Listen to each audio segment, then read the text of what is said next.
I'm going to turn it over to Mickey now, who is the the director, the CEO of Northshore CDC. Yeah, thank you. Thanks for inviting me. Nice to see you guys. Welcome, Mickey. So Like you. I guess I would say I have some slides to show you, and I am. Why do I see myself right now? So I just put you on spotlight. Somehow the view changed. Hold on. I'll remove spotlight for you. Okay. Sorry, all I could see was myself. It's It was okay. like alarming at this I'm hour working. after being on Zoom for like 10 hours, you know. So Chris asked me to share a little bit about some of our current affordable housing projects, but I know several of you, but also don't know several of you. So I'm Mickey Northcutt. I'm the CEO of Northshore CDC, and we're a community development nonprofit based in Salem. We were founded in 1978, and really happy to meet all of you. I'm happy to share some of the work that we're doing, some of which is sort of out there and people may know, and some of which is like newer things that we've been working on. Let's see here. Hold on, let me make sure. 1 second.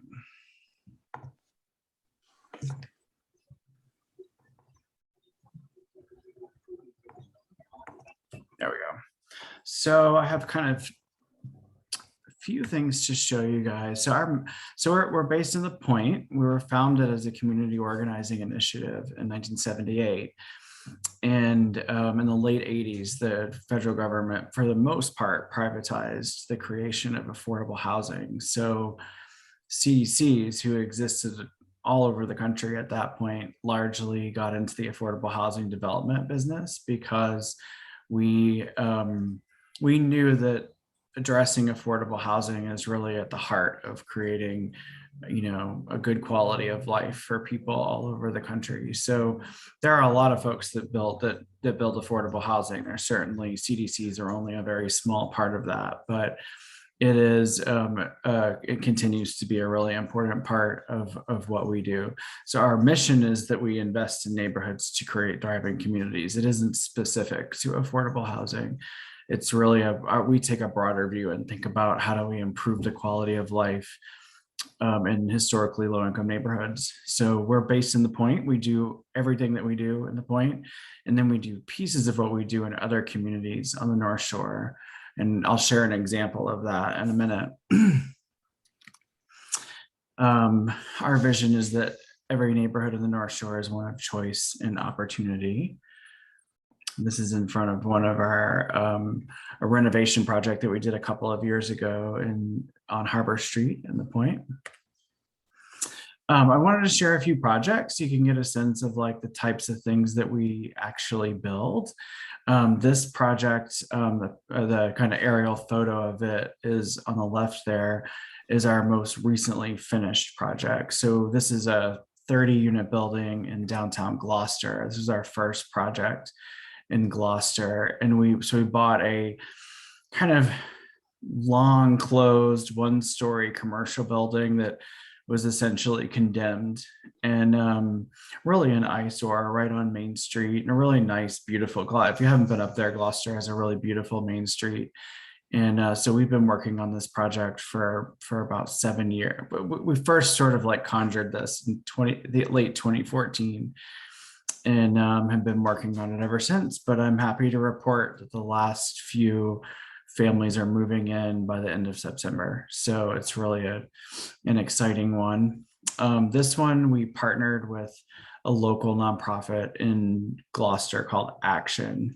And you guys might know the organization that is similar to theirs is NASCAP, based in Peabody. They also serve Salem. So Action and NASCAP are both great agencies that are essentially like anti-poverty agencies, but they're not really affordable housing developers. So in this case, we partnered with Action because they wanted to see some housing built in Gloucester, and we were excited to do a project outside of Salem and Beverly, which are the two cities that we've really worked in to date until this one.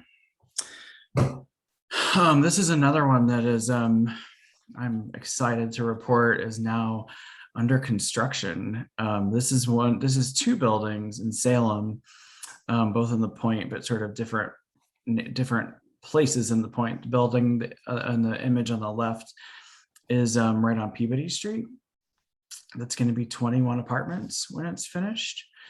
And the building on the right, which is sort of a bad angle, I'm sorry, I don't know why we have that photo, that image in there, is it's like the back of the building. But the front of that building is actually quite great. It's right at the corner of Congress and Levitt Street. Both of these are going to be 100% affordable, and they're going to be finished sometime around the end of next year, something like that. And I feel like a lot of folks have more so in recent years than in the past are really aware of like what level of affordability we talk about, like what does it mean to be affordable.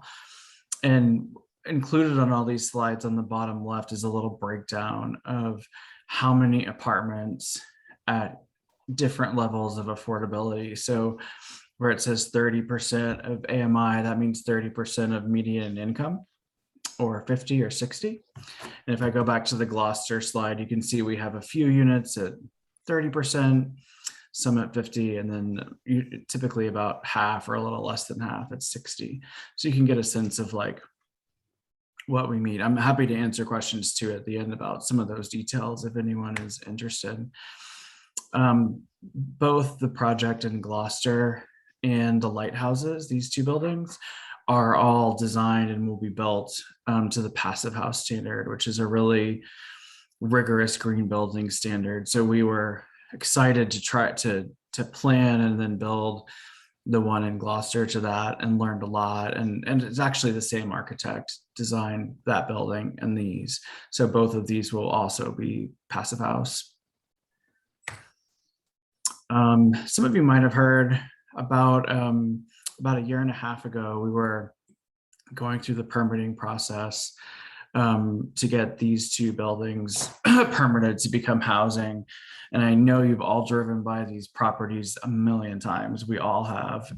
There are two Catholic schools that have been essentially vacant for decades. They've had some sporadic use for portions of their space, but by and large have been empty since they were ceased to be schools.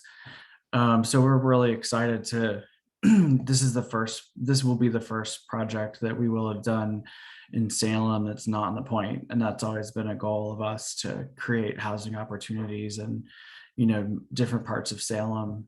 And with this project, each of these is in a very different neighborhood, but both in, beautiful neighborhoods that really need affordable housing options. The one on the top is a render of it's really the rear of St. James School historically, but it's where we're orienting the entrance. If you're driving down Bridge Street towards Boston Street, there's a very large Catholic church right there, and the school right next to it. So that will be 33 apartments for seniors, 62 plus. Both of these buildings are just absolutely beautiful historic detail. And part of the project is that one of the ways that we're paying for this is to use state and federal historic tax credits. So that requires us to follow Mass Historic Commission guidelines, and we're happy to do so. It's a great source, but we're keeping all sorts of details from water fountains to chalkboards and, certainly all the great windows and trim. The other school, the St. Mary's School, which is right on Hawthorne Boulevard by the Hawthorne Hotel, is right next to the Immaculate Conception Church. I know you all know this probably even better than the other one. And that, if you've ever been in there for any reason, you might have been in the beautiful, really 2.5 story auditorium.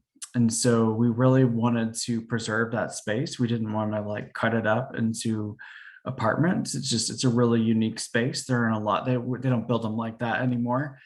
And so we decided to turn this building into housing for artists.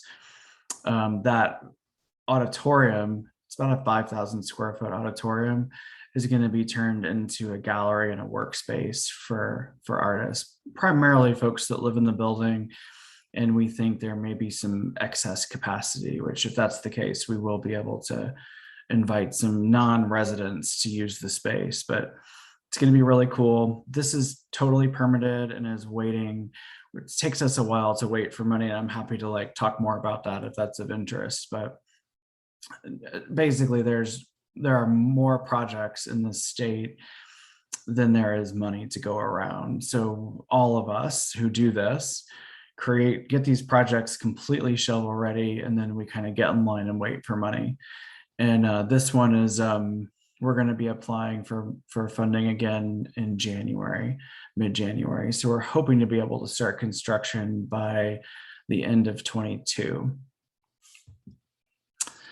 This is another one that I'm really excited to share with you guys and could really use your help on, actually. When Chris asked me to come, I said, yeah, this is actually perfect timing, because we're actually about to go through the permitting process for this project. And as I'm sure everyone on this call knows, the public comment portion of those meetings is really important. And as you probably also know, a lot of times it's a lot easier to get people to speak out against a project than it is to speak in favor of it.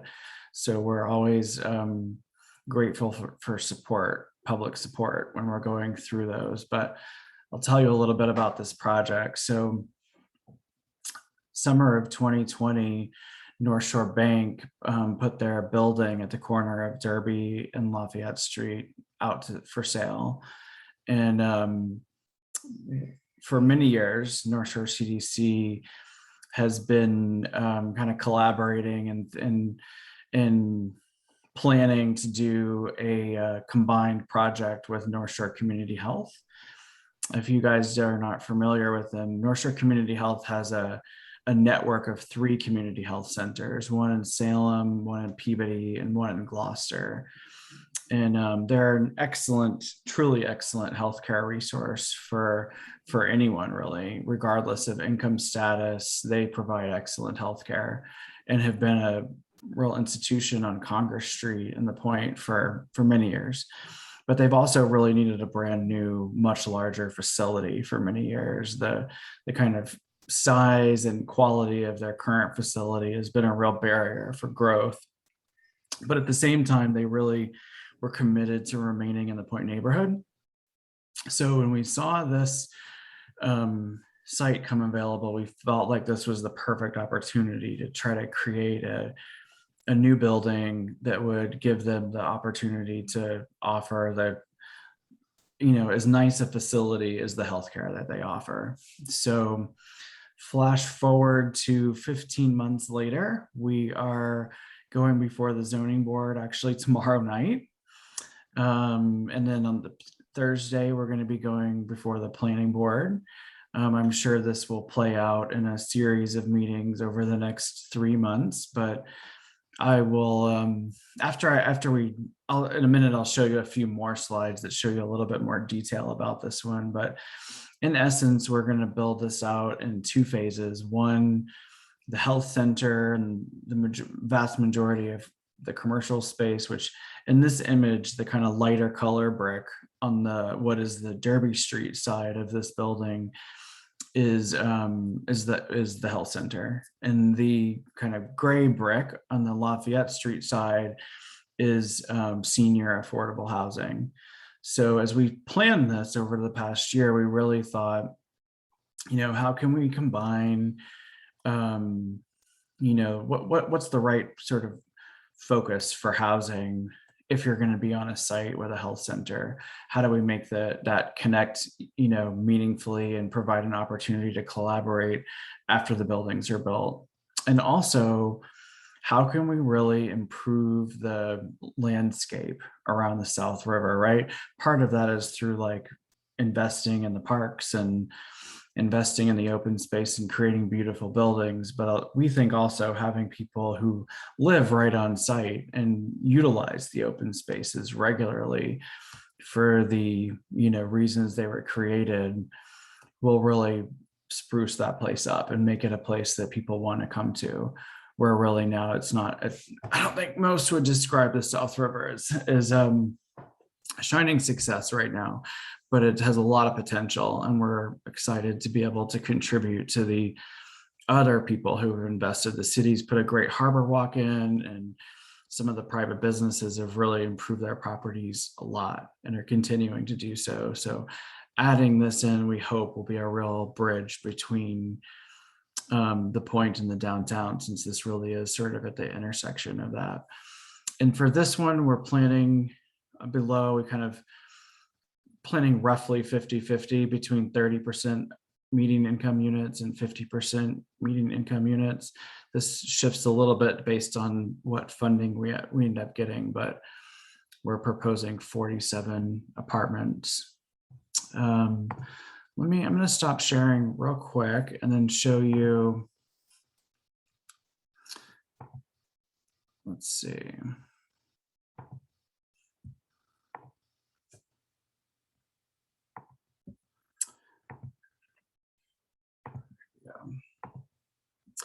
So a few more slides here. Let me just move Zoom out of the way.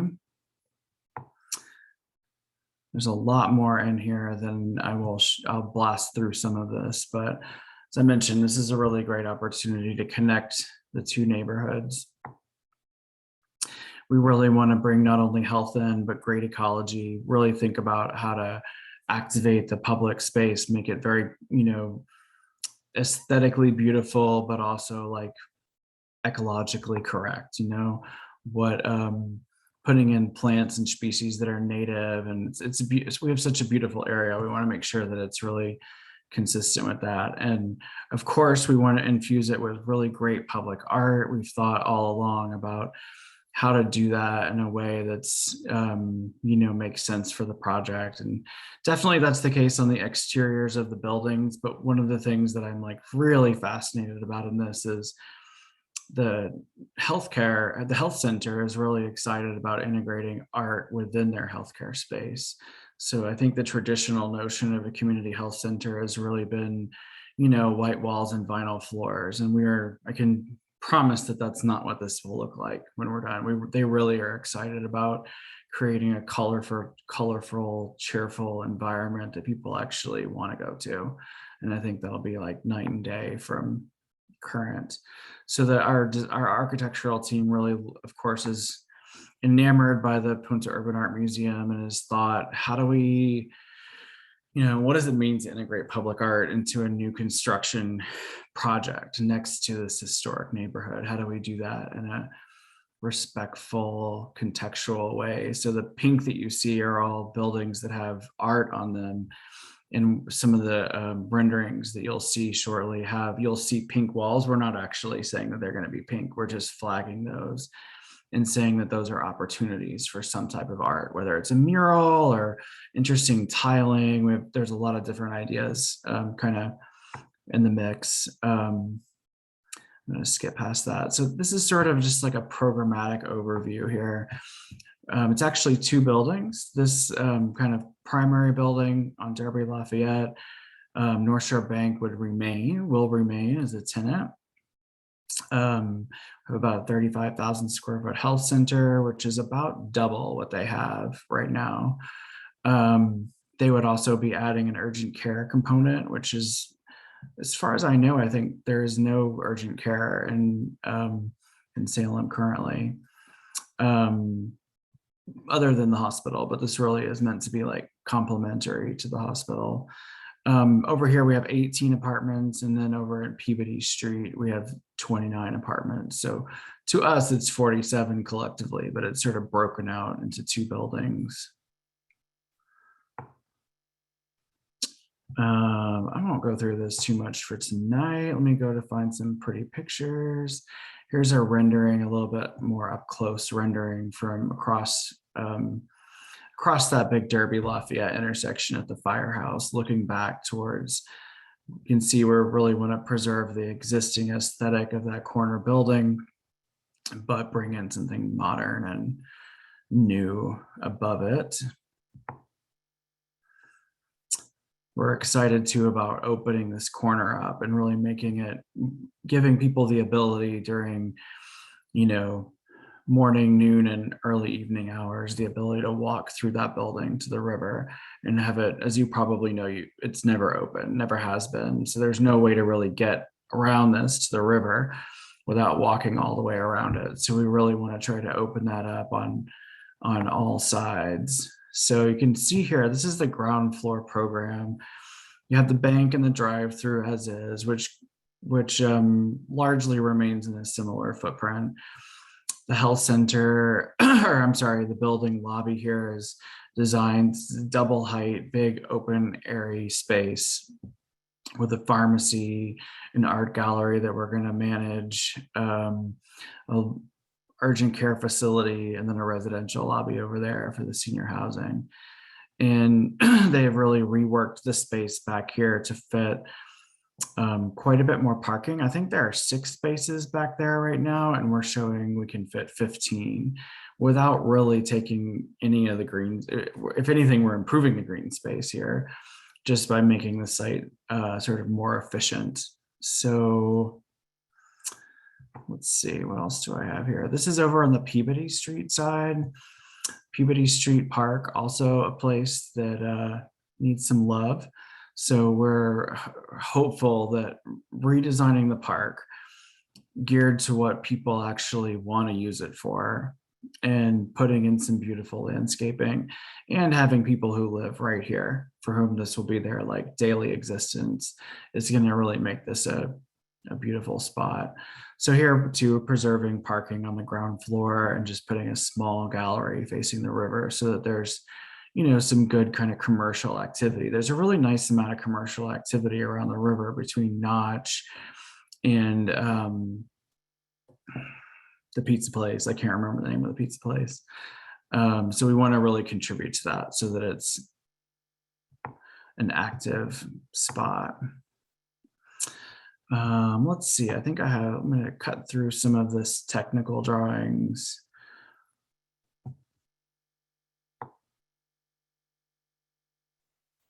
This is a nice render. One of the things the city asked us to do is when you walk up Dodge Street is another spot that's had a lot of change and investment in the past few years. But if you walk up Dodge, really, you just see the end of that building. You can't see that there's a nice little river district over there. So part of this is moving the building in so that and I think it's moved in about 12 or 15 feet from its current state, so that when you walk up Dodge Street, you'll be able to see that there's something to walk over there for. And then finally, let's see. There's one more rendering I'll end on. This is sort of right there on the corner, looking back, going up Lafayette Street. So yeah, so let me stop sharing so we can see each other. And oh yeah, flatbreads, thank you. And I'm happy to answer any questions about any of the projects or our work.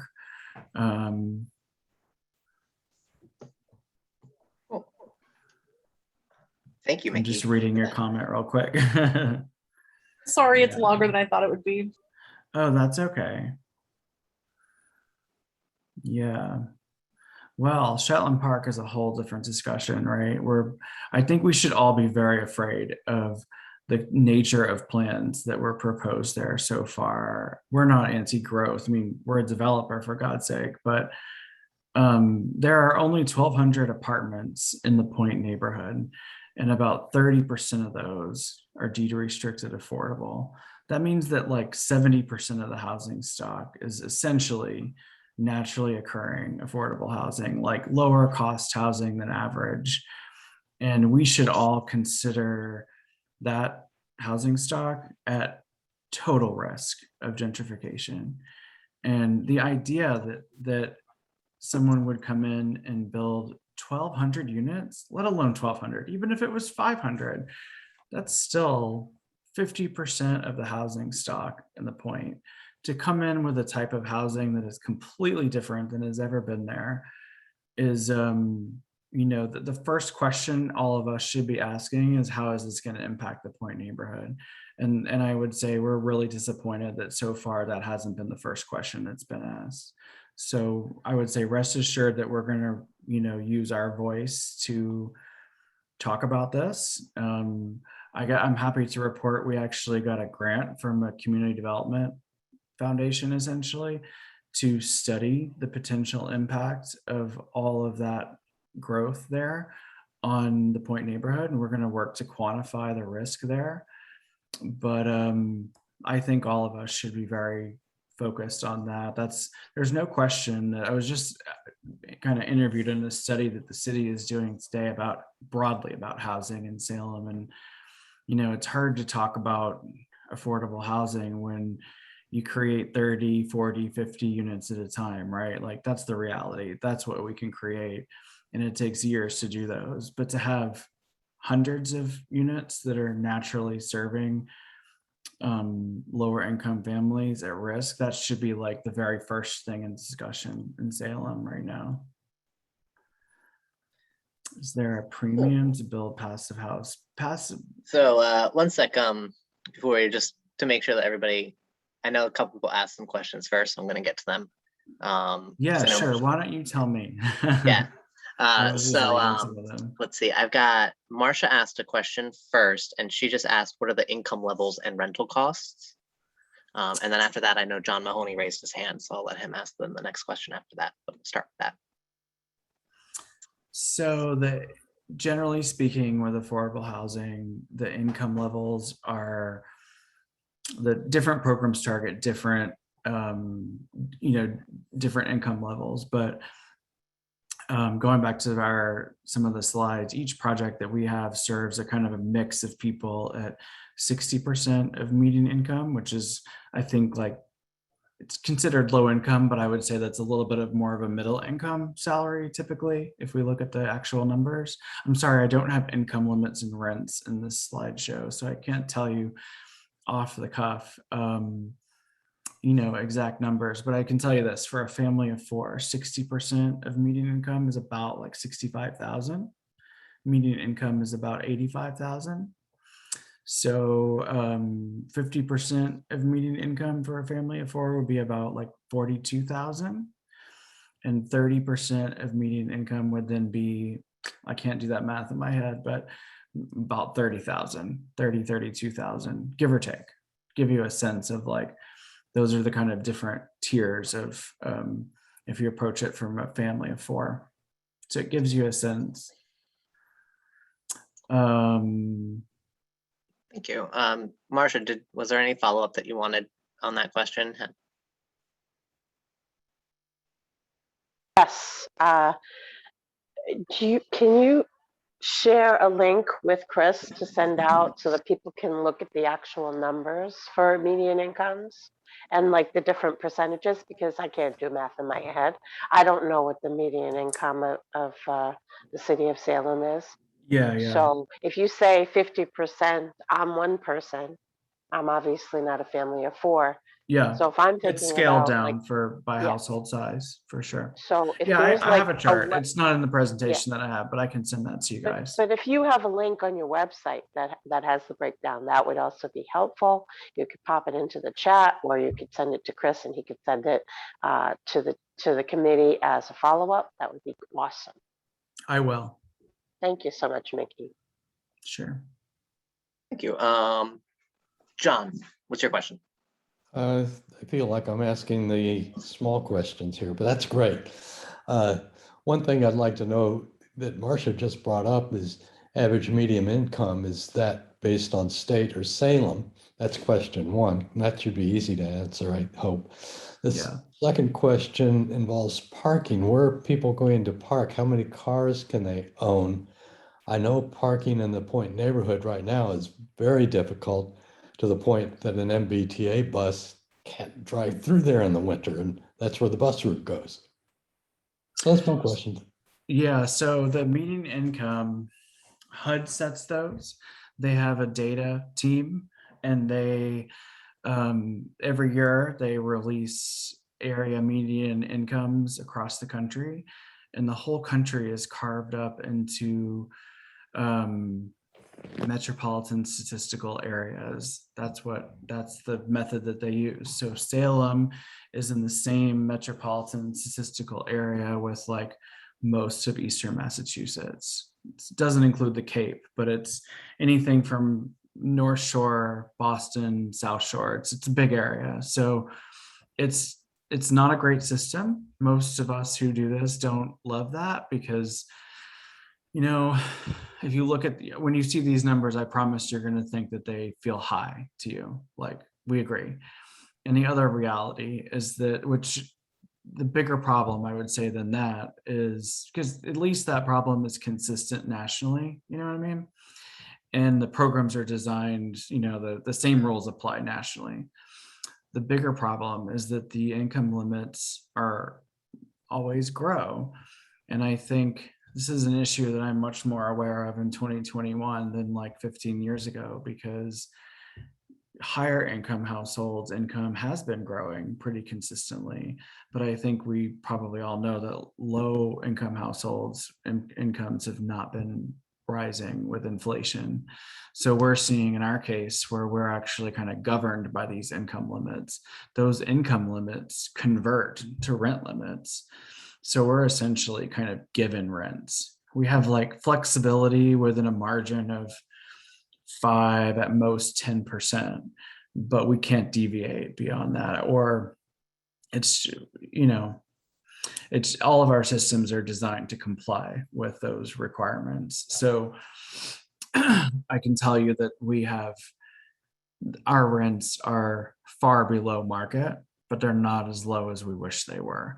And it's something that we have to sort of live within the system that exists. And we advocate within that system. I mean, we definitely like speak up about this and try to create, you know, additional subsidies that we can like lower the income tiers, things like that. We want to produce more of those apartments at the lower tiers, like 30 and 50%.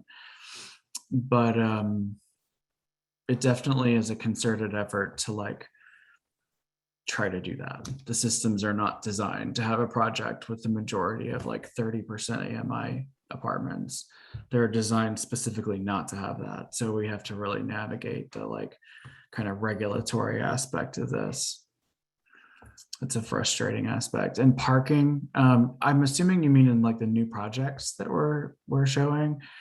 I mean, absolutely. there's New no special projects is provision gonna- in zoning for affordable housing generally.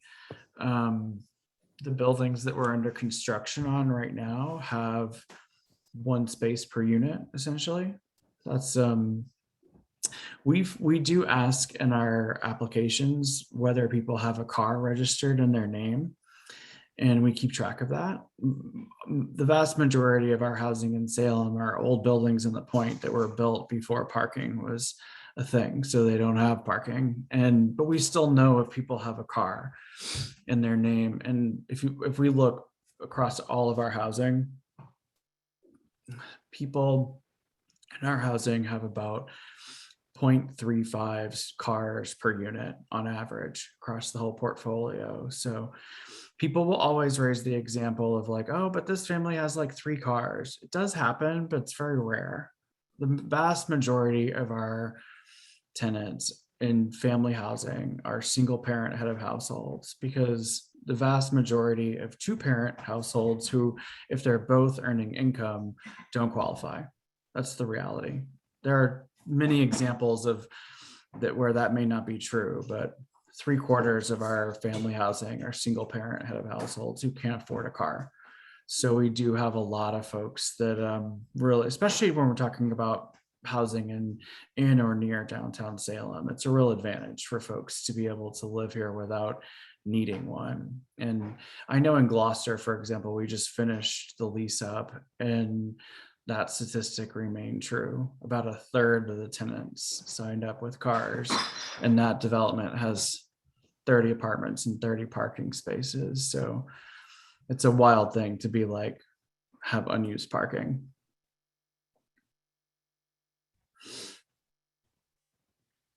Thank you for that. John, do you have any follow-up or? Oh, no. Yeah, I'll think of something tomorrow. Cool. Next question I see from Jim Malloy, wondering if there's a premium to build passive housing. Is it more expensive and by how much? Yeah, that's a really good question.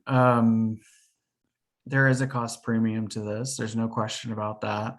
So one of the kind of counterintuitive things with affordable housing is that we actually build a much better quality than what most new construction market rate housing is. And there's a couple of reasons for that. One is we're long-term owners. So when we build stuff, we don't sell it. We own it and rent it for a long time. So we want really good quality, durable products. We want mechanical systems that are efficient and, the least expensive energy forms that we can get, because that affects our ability to maintain the property over time. But also when we apply for funding, the state, part of our application is filling out like what's called a sustainability checklist.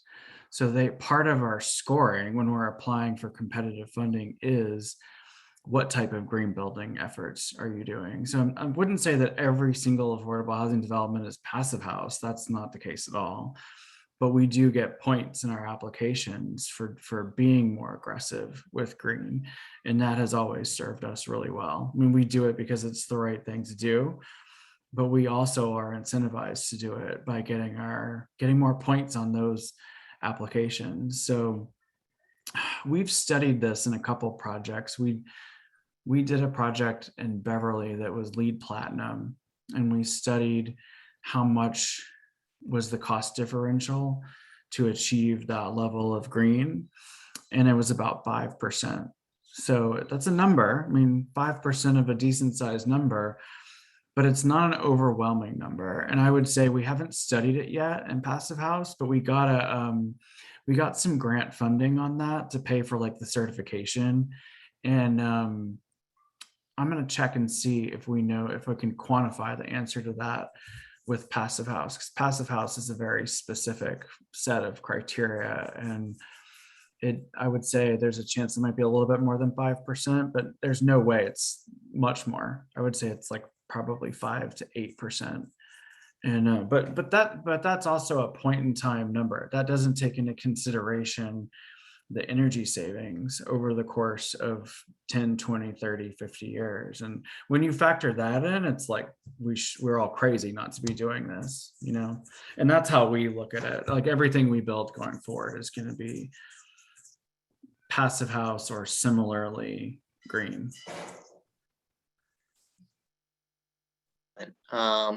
Jim, was there any further Yeah. follow-up you'd like?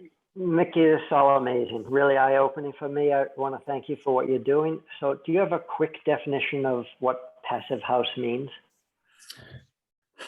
Passive House, oh gosh, I'm glad to do this because I haven't done this in a while, being that we're all remote,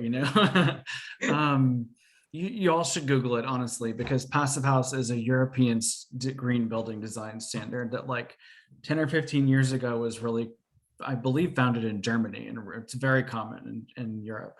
Okay, great. But it's increasingly common here. And the principle in Passive House is to have a very low energy consuming building and to design our systems according to the actual need. So like in a Passive House building, if you turned all the heat off in the middle of winter, that building is not going to get below about 68 degrees. And similarly, in the summer, it's not going to get above about 74 degrees.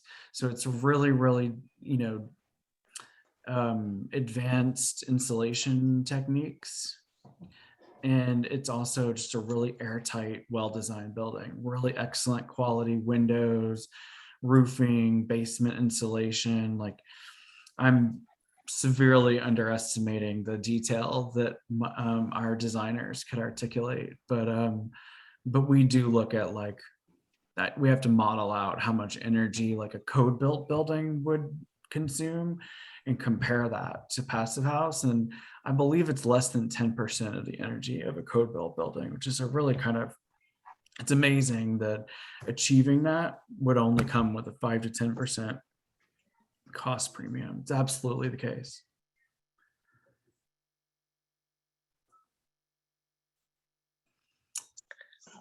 Thank you. And just a note, Lauren also put a couple links for Passive House information. Oh, good, thanks. Definition in the chat there. So thank you, Lauren. I think we're pretty much out of time. So there's one last question. Just wondering about the Wendy's that's there. And if you're concerned about the Wendy's presence and how it would affect like the aesthetics of the area and you know. Oh, Wendy's, it's like my personal pet peeve.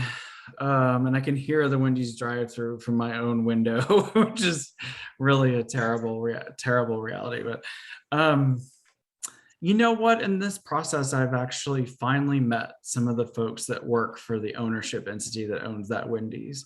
And believe it or not, they were more willing to discuss improvements to their property than I ever would have imagined. So we'll see how that plays out over the next few years. But we have for years, we have not been able to even figure out who owns it, because it's a corporate owned Wendy's. It's not a mom and pop franchise. And now we know the guy, so that's been good. We wanted to let them know what we were doing and kind of figure out what their plans are. So it's moving companies like that to do something is, I don't want to like in any way ever overpromise, but I will say it's a personal mission to try to get some improvements there. And hopefully, being next door to two new investments will inspire them to do something a little bit different there.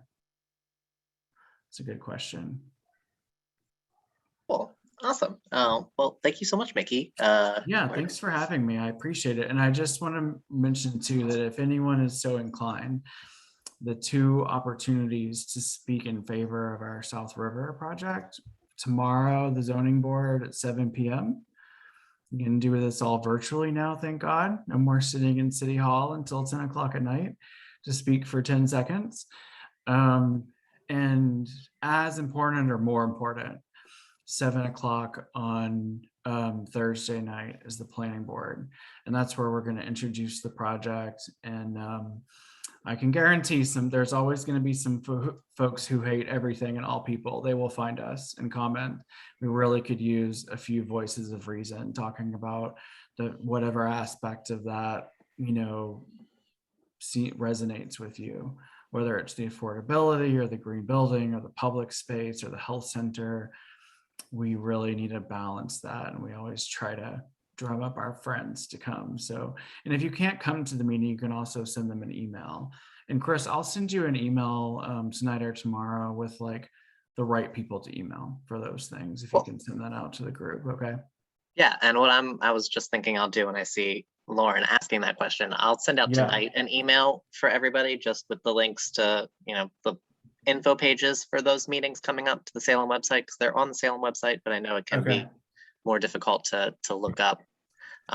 So yeah, I'll try and connect everybody with that, because whoever in this meeting can support that, because my partner is a recording clerk for a couple of the committees, and he knows firsthand too that a few of these committees can definitely just get overwhelmed with negative Nancy's, if you will.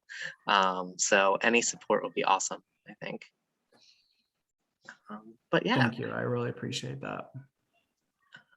Thank you so much for joining us, Nikki. It was really very educational. It was really I awesome. want to say thank you. Thank you. Nice to see all of you. Thank you. Thanks for showing us how to develop the right way. Yes. Thank you. Thank you for your efforts. Yeah, you guys are doing great work. I mean, what you've been spearheading in the city and across the North Shore has been awesome. So really happy to have you here, and really happy about what you're currently have in the works for Salem, because I think it's going to contribute to making Salem even better than it is already. So